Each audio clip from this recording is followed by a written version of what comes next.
Bismillahirrahmanirrahim. Assalamualaikum warahmatullahi wabarakatuh. Alhamdulillahirabbil alamin. Assalatu wassalamu ala asrofil anbiya'i wal mursalin wa ala alihi wa sahbihi ajma'in, amma ba'du. Pertama-tama, mari kita panjatkan puja dan puji syukur kehadirat Allah Subhanahu wa taala, yang mana pada kesempatan kali ini kita dapat menjalankan perkuliahan secara daring dengan lancar. Yang saya hormati Bapak Aswab selaku dosen dari studi fikih di MTS MA. Kemudian yang saya sayangi teman-teman PAIM semuanya, semoga dalam keadaan sehat walafiat. Amin. Pada kesempatan kali ini, kami dari kelompok 5 akan menyampaikan materi mengenai studi materi pokok bahasan untuk MTS kelas 9 ya, semester 1. Di sini saya, Putri Mistiani dengan NIM 201190440 akan menjelaskan mengenai poin pertama dan poin kedua, yaitu mengenai ketentuan dari penyembelihan hewan dan juga ketentuan kurban. Baik, langsung saja untuk materi yang pertama, yaitu ketentuan penyembelihan hewan. Ketentuan penyembelihan hewan ini juga dibagi menjadi dua ya, yaitu ada ketentuan untuk binatang yang halal dan untuk binatang yang haram. Untuk binatang yang halal ini maksudnya adalah binatang yang diperbolehkan bagi kita umat Islam memakannya. Nah, binatang yang halal ini terbagi lagi menjadi dua, yaitu ada binatang yang hidup di darat, juga ada binatang yang hidup di air gitu. Kemudian untuk binatang yang haram ini merupakan binatang yang bagi kita umat Islam itu tidak boleh memakannya atau dilarang oleh agama. Seperti itu. Misalnya seperti bangkai, darah, daging babi, kemudian juga semua binatang yang hidup di dua alam, kemudian juga binatang-binatang buas, binatang yang bertaring, kemudian semua binatang yang mempunyai kuku tajam, kemudian binatang yang diperintahkan untuk dibunuh, apa itu seperti ular, gagak, tikus, cicak, seperti itu, burung elang. Kemudian binatang yang dilarang untuk dibunuh seperti semut, tawon, burung surat dan lain-lain. Kemudian di sini juga dijelaskan cara menyembelih binatang itu ada dua, yaitu jika binatang itu jinak maka disembelihnya harus dengan sesuai aturannya, yaitu harus pada leher binatang dengan baik dan sempurna. Tetapi jika binatang itu liar atau bahkan ketika ingin disembelih ia jatuh ke dalam lubang, itu kita boleh menyembelihnya di mana saja, di perut atau di kaki atau di bagian-bagian badan yang lain, asalkan nantinya mati itu disebabkan karena disembelih tersebut begitu, karena luka tersebut. Kemudian di sini juga ada kewajiban-kewajiban dalam penyembelihan ya. Di sini maksudnya itu adalah ketentuan yang harus dilaksanakan dalam menyembelih binatang.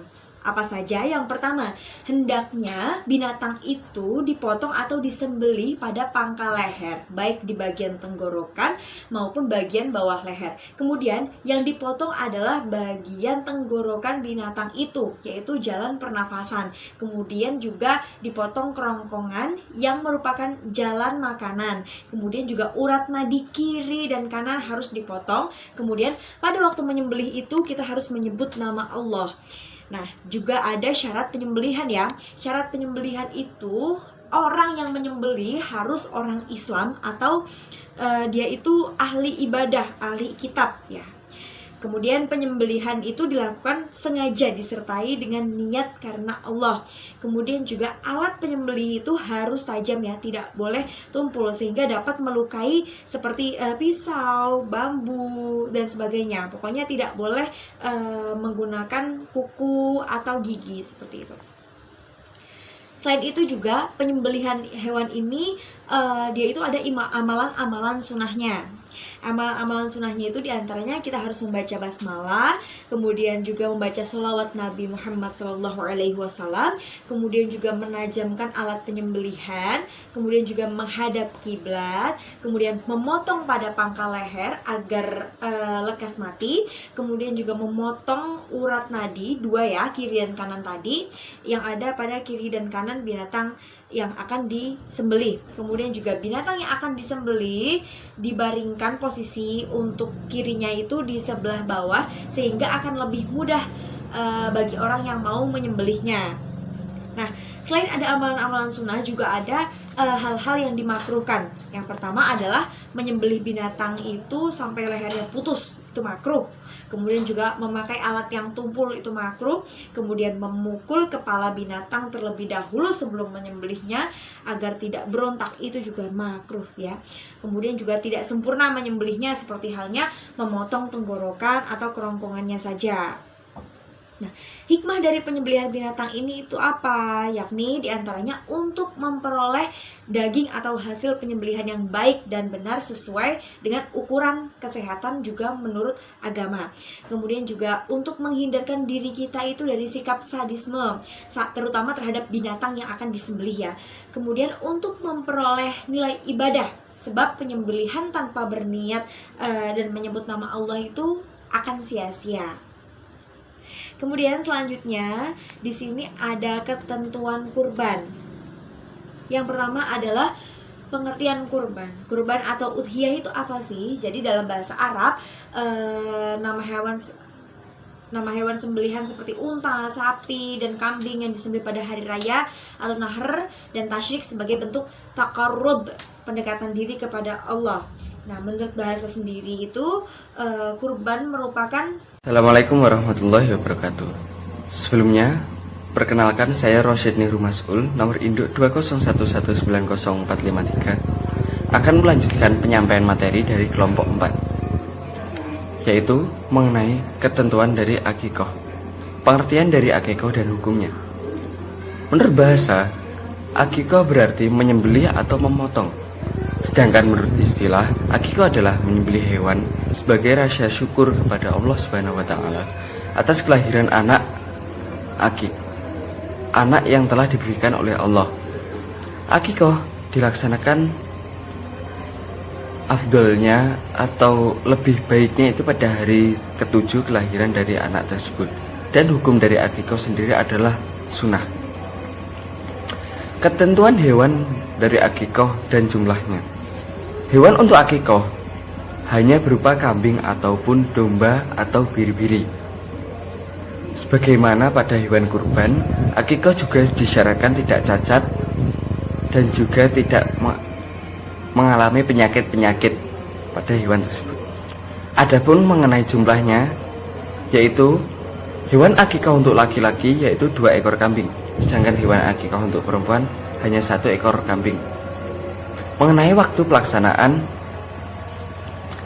akikoh, pelaksanaan akikoh afdolnya itu atau lebih baiknya itu dilakukan pada hari ke-7, ke-14, ke-21 dan hari penjumlahan ke-7 lainnya. Namun apabila itu tidak bisa dilakukan, boleh juga dilakukan pada hari lain saat kita mampu, bahkan saat akil balik pun juga boleh. Selanjutnya adalah pada proses pembagian dari daging akikoh. Berbeda dengan daging kurban, daging akikoh itu dibagikan setelah dimasak terlebih dahulu. Jadi para tetangga itu merasakan daging akikoh itu sudah berupa masakan matang, tidak berupa dalam daging mentah dan belum dimasak. Sebab yang selanjutnya adalah tata cara akikoh dan berkurban. Tata cara berkurban sebagaimana layaknya. Pertama, kita siapkan dulu sajam kita atau pisau yang tajam.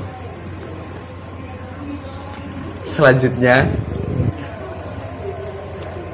kita tidurkan hewan kurban tersebut, lalu ditali pada bagian kaki dan menutup matanya, dan juga membuat penutup untuk lehernya agar darahnya itu tidak muncrat kemana-mana.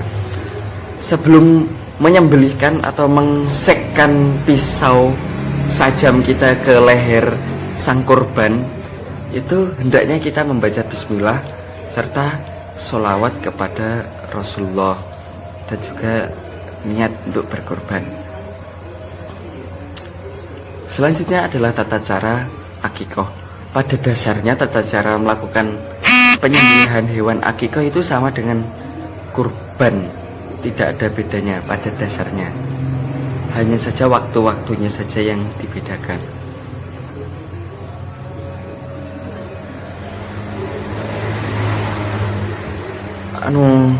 Menyembelih hewan kurban itu sama dengan menyembelih hewan akikah. Akan tapi terdapat beberapa perbedaan antara kurban dan akikah. Antara lain, hewan untuk kurban dan akikah itu beda. Kalau untuk akikah itu kan hanya berupa domba, biri-biri, kambing. Sedangkan kurban itu kita diperbolehkan domba, kambing, unta, sapi. Lalu berkurban itu disunahkan setiap tahun. Jadi kita itu setiap tahunnya boleh melakukan kurban. Berbeda dengan akikah, sedangkan akikah itu hanya sekali dalam seumur hidup.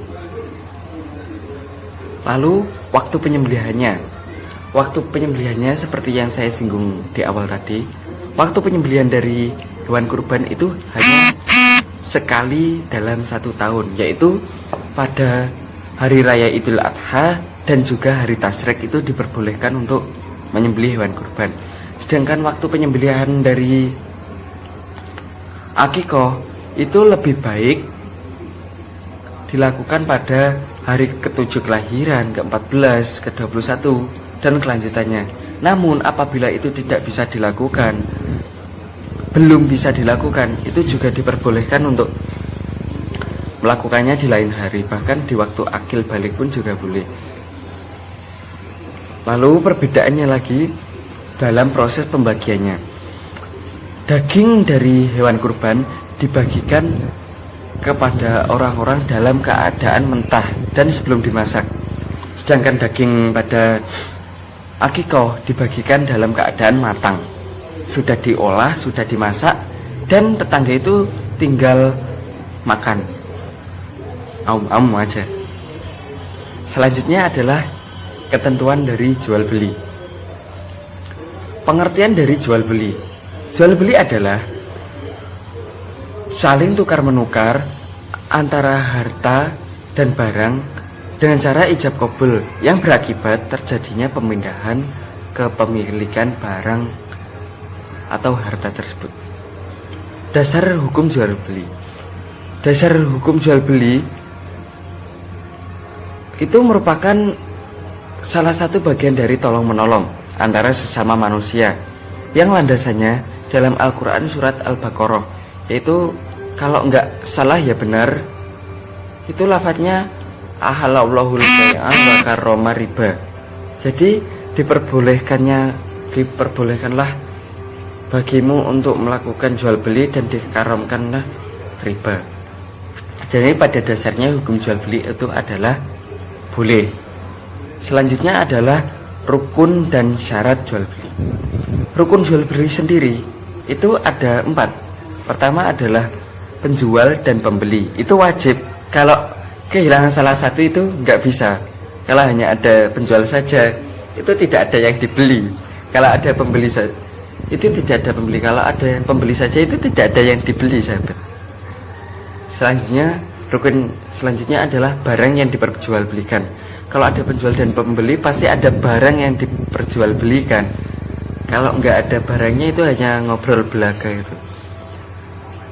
Rukun yang selanjutnya adalah uang, atau bisa dikatakan sebagai sarana jual beli itu. Lalu rukun yang terakhir adalah ijab kabul. Lanjut adalah persyaratan dalam jual beli. Yang syarat dalam jual beli itu dibedakan menjadi 2. Syarat yang dibenarkan agama dan syarat yang dilarang oleh agama. Persyaratan yang dibenarkan agama antara lain persyaratan yang sesuai akad. Maksudnya apa yang menjadi akad dan itulah yang sah dalam jual beli. Yang kedua adalah dalam jual beli kredit, penjual mensyaratkan kepada pembeli untuk memberikan barang jaminan. Jadi kalau kita melakukan jual beli kredit, penjual itu meminta sebuah jaminan kepada sang pembeli. Persyaratan yang kedua, pembeli mengajukan persyaratan kriteria tertentu kepada barang atau cara pembayaran tertentu. Penjual mensyaratkan untuk memakai barang yang akan dijual selama 1 minggu atau pembeli mensyaratkan kain untuk menjahitnya. Syarat selanjutnya adalah salah satu pihak mensyaratkan hal yang bertentangan dengan kewenangan kepemilikan.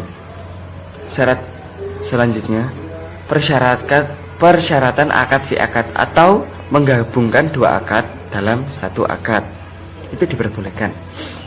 Persyaratannya selanjutnya adalah persyaratan denda atas keterlambatan pembayaran angsuran.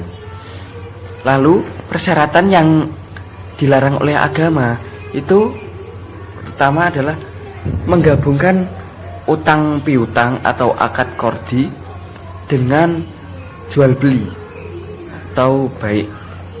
Persyaratan yang dilarang oleh agama selanjutnya atau yang lain adalah persyaratan yang bertentangan dengan tujuan akad. Artinya akadnya apa, lalu persyaratan itu berbeda dengan tujuan dari akad tersebut. Demikian yang dapat saya sampaikan. Selanjutnya akan disampaikan oleh teman-teman saya atau rekan saya. Assalamualaikum warahmatullahi wabarakatuh. Baik, saya Muhammad Nur Hanif, NIM 2011-9422 akan meneruskan penjelasan dari Saudara Rosid. Sebab selanjutnya yaitu ketentuan kirot. Kirot berarti pinjaman atau utang piutang. Secara etimologi, kirot bermakna memotong. Disebut demikian karena uang yang diambil oleh orang yang meminjamkan memotong sebagian hartanya. Kirot merupakan kata benda, masdar. Kata kirot memiliki arti bahasa yang sama dengan qard. Kirot juga berarti kebaikan atau keburukan yang dipinjamkan. Al-qard adalah pinjaman yang diberikan kepada muqtarid yang membutuhkan dana atau uang. Kirot adalah pemberian harta kepada orang lain yang dapat ditagih kembali. Hukum kirot adalah mubah atau jaiz. Lalu rukun kirot yang pertama yaitu harus dengan uang tunai dan diketahui banyaknya. Kedua, pekerjaan dengan syarat tidak boleh dibatasi dengan tempat, waktu, dan barang-barang yang harus diperdagangkan. Ketiga, yaitu keuntungan dengan syarat pada akad supaya ditentukan bagian masing-masing dari keuntungan yang akan diperoleh. Yang terakhir, orang yang bermodal dan yang akan menjalankan dengan syarat balik, berakal, dan merdeka. Selanjutnya, syarat kirot yang pertama, barang hendaknya berupa uang legal. Sedangkan menggunakan perhiasan, buah-buahan, dan barang dagangan lainnya diperselisihkan oleh ulama. Kedua, pengelola tidak boleh dipersulit dalam menjalankan jual beli karena menyebabkan tidak tercapainya tujuan kirot. Yang ketiga, laba dibagi bersama antara pengusaha dengan pemilik modal. Yang keempat, pembagian laba hendaknya sudah ditentukan dari akad. Yang kelima, akad hendaknya tidak ditentukan berapa lama karena laba itu tidak dapat diketahui kapan waktunya. Yang terakhir, laba tidak boleh ditentukan saatnya. Selanjutnya, hikmah kirot. Yang pertama, tertumbuh wujudnya tolong menolong dan terhindar sistem rentenir. Yang kedua, salah satu perilaku ibadah yang lebih mendekatkan diri pada rahmat Allah karena dapat melepaskan kesulitan orang lain. Yang ketiga, bagi orang yang memberikan pinjaman modal akan diberikan pahala dan kemudahan oleh Allah. Yang keempat, tercapainya kerjasama antara pembeli modal dan pelaksana yang pada akhirnya dapat menumbuhkan dan mengembangkan perekonomian umat. Yang terakhir, terbinanya pribadi-pribadi yang ta'aluf atau rasa dekat antara keduanya. Hal-hal yang harus diperhatikan dalam kirot yaitu penerima dan pemilik modal harus saling mempercayai dan dapat dipercaya. Yang kedua, penerima modal harus bekerja secara hati-hati. Yang ketiga, perjanjian antara pemilik dan penerima modal hendaknya dibuat sejelas mungkin. Yang keempat, jika terjadi kehilangan atau kerusakan di luar kesengajaan penerima modal, hendaknya ditanggung oleh pemilik modal. Yang terakhir, jika terjadi kerugian, hendaknya ditutup dengan keuntungan yang lalu. Jika tidak ada, hendaknya ditanggung oleh pemilik modal. Macam-macam kirot, yaitu yang pertama kredit candak culak, yang kedua KPR, yang ketiga KMKP atau kredit modal karya permanen. Sebab selanjutnya yaitu jenis-jenis riba. Pada dasarnya riba dibagi menjadi dua jenis, yaitu riba utang piutang dan riba jual beli. Dalam riba utang piutang terbagi lagi menjadi riba qard dan riba jahiliyah. Riba qard adalah mengambil manfaat atau kelebihan dengan jumlah tertentu yang diisyaratkan kepada orang yang mengajukan pinjaman atau utang.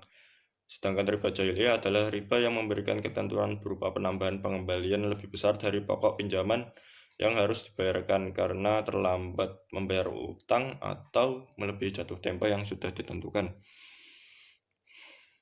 Lalu riba jual beli terbagi menjadi riba fadl dan riba nasi'ah. Riba fadl adalah saling menukarkan barang yang sejenis dengan takaran atau nilai yang berbeda.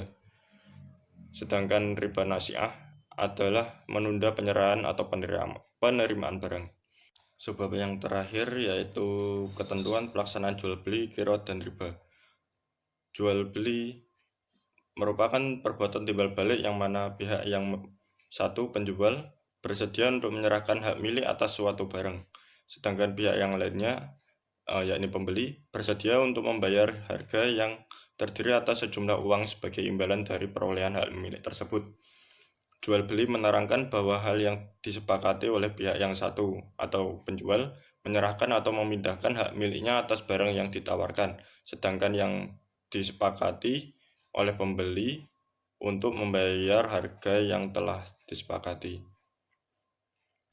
Pelaksanaan dari kirot harus memperhatikan hal berikut. Yang pertama adalah pinjaman tersebut harus melalui ijab kabul atau penerimaan dari pihak pemberi pinjaman ke pihak yang menerima pinjaman. Kedua, dalam perjanjian tersebut pemberi pinjaman boleh untuk menentukan batas waktu pinjaman, namun tidak boleh atau tidak berhak untuk menagih sebelum masa pinjaman tersebut berakhir.